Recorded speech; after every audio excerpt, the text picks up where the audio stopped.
பஞ்சபாண்டவர் மலை அப்படின்னு சொல்றதுக்கு சில வரலாற்று காரணங்கள் இருக்கு. புத்தர் சின்ன வயசுல என்ன பண்ணாரு அப்படின்னா, சித்தார்த்தர், அவருடைய இளம் வயசு பேர் சித்தார்த்தர். சித்தார்த்தர் என்ன பண்றாரு, வீட்டை விட்டு அவர் வெளியில வராரு. வெளியில வரும்போது ஃபர்ஸ்ட் அவர் எங்க போறாரு அப்படின்னா, மகத நாட்டுல ராஜகிரகம் அப்படின்னு சொல்லக்கூடிய தலைநகரத்துக்கு அவர் ஃபர்ஸ்ட் வராரு.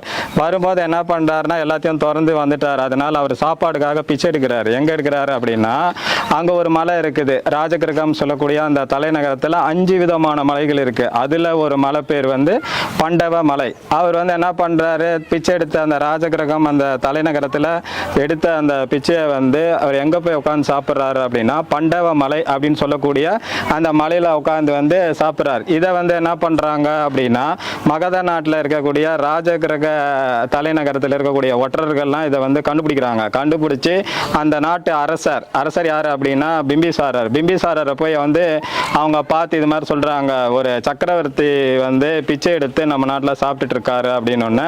பிம்பிசாரர் என்ன பண்றாரு அப்படின்னா, சித்தார்த்தரை நேரில் அழைக்கிறாரு. நேரில் அழைச்சு, நீங்க ஒரு நாட்டுடைய சக்கரவர்த்தி, இது மாதிரி பிச்சை எடுக்கிறது நல்லா இல்லை, அதனால நீங்கள் பிச்சை எடுத்து சாப்பிடக்கூடாது. உங்களுக்கு எங்களுடைய ஆட்சிக்கு உட்பட்ட ஒரு பகுதியை நான் தரேன், அந்த பகுதியை நீங்க ஆட்சி செய்து சாப்பிடுங்க அப்படின்னு சொல்லும்போது, இல்லை வேண்டாம் அப்படின்னு சொல்லிட்டு சித்தார்த்தர் என்ன பண்றாரு, அந்த நாட்டை விட்டு வெளியில போயிடுறார்.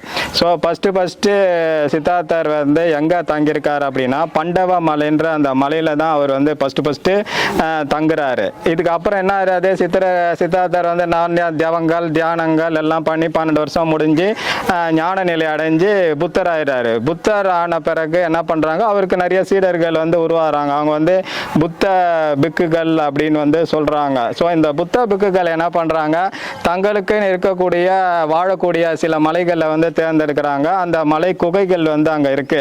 ஸோ அவங்க அந்த மலை குகைக்கெல்லாம் என்ன பேர் வைக்கிறாங்க அப்படின்னா, பண்டவ மலை அப்படின்னு சொல்லி அந்த மலைக்கு அவங்க பேர் வைக்கிறாங்க. ஏன் பண்டவ மலைன்னு பேர் வைக்கிறாங்கன்னா, புத்தர் ஃபர்ஸ்ட் தங்கின இடமான பண்டவ மலையை தாங்க எங்கெங்க தங்குறாங்களோ அந்த எல்லாத்தையுமே பண்டவ மலை அப்படின்னு சொல்லி பேர் வைக்கிறாங்க.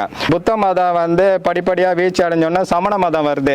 சமண மதம்ன்றது வரும்போது அவங்க பண்டவ மலையை அப்படியே விட்டாங்க. அதுக்கப்புறம் சமண மதமும் வீழ்ச்சி அடைஞ்சிருச்சு. சமண மதமும் வீழ்ச்சி அடைஞ்சு இந்து மதம் வரும்போது என்ன பண்றாங்க அப்படின்னா, இந்து மதத்துல பஞ்ச பாண்டவர்கள் வனவாசம் இருந்தப்போ அவங்க தங்குன இடம் அப்படின்னு சொல்லி அந்த பண்டவ மலையை பஞ்ச பாண்டவர் மலையா மாத்திட்டாங்க.